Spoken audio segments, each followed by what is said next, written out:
বাজি বিস্ফোরণের ঘটনা গতকালই চম্পাহাটিতে যে বাজি বিস্ফোরণের ঘটনা ঘটে সেই ঘটনায় একজনের মৃত্যু হয়েছে, জখম আরও দুই। বাড়িতে মজুদ বাজিতে বিস্ফোরণ। বারুইপুরের চম্পাহাটিতে বিস্ফোরণের তীব্রতায় ভাঙে বাড়ি।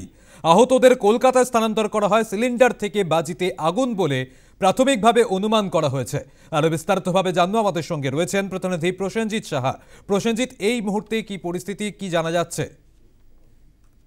গতকাল বিকেলেই দক্ষিণ চব্বিশ পরগনার বারুইপুর থানার অন্তর্গত চম্পাহাটির হারালে একটি গৃহস্থের বাড়িতে সেখানে বিস্ফোরণ ঘটে এবং যেমনটা জানা যায় ওই গৃহস্থের বাড়িতে বাজি প্রচুর পরিমাণে মজুদ ছিল এবং সেই বাজিতে অগ্নিসংযোগের ফলেই কার্যত বিস্ফোরণ ঘটে এবং বিস্ফোরণের এতটাই তীব্রতা ছিল যে পুরো বাড়িতেই কার্যত ছারখার হয়ে যায়। বাড়িতে সেই মুহূর্তে 3 জন মানুষ ছিলেন।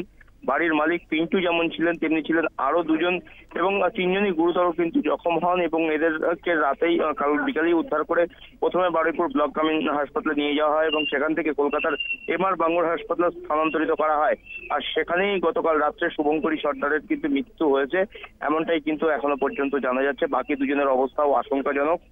অন্যদিকে পুলিশ গতকাল বিকেল থেকেই তদন্ত শুরু করেছে কি ধরনের বিস্ফোরণ সেখানে হয়েছে, বিস্ফোরক কি ধরনের মজুদ ছিল সেটি যেমন খতিয়ে রাখা হচ্ছে। গোটা এলাকাটিকে ঘিরে দেওয়া হয়েছে পুলিশের তরফ থেকে এবং ফরেনসিক বিশেষজ্ঞরা তারাও কিন্তু সেখানে আসবেন। সঠিক কি ধরনের বিস্ফোরক সেখানে মজুদ করা ছিল, কি ধরনের বাজি তৈরি হচ্ছিল, এই সমস্ত বিষয় নিয়ে কিন্তু তদন্ত শুরু হয়েছে। সৌম্যজিৎ, একেবারে ধন্যবাদ প্রসেনজিৎ।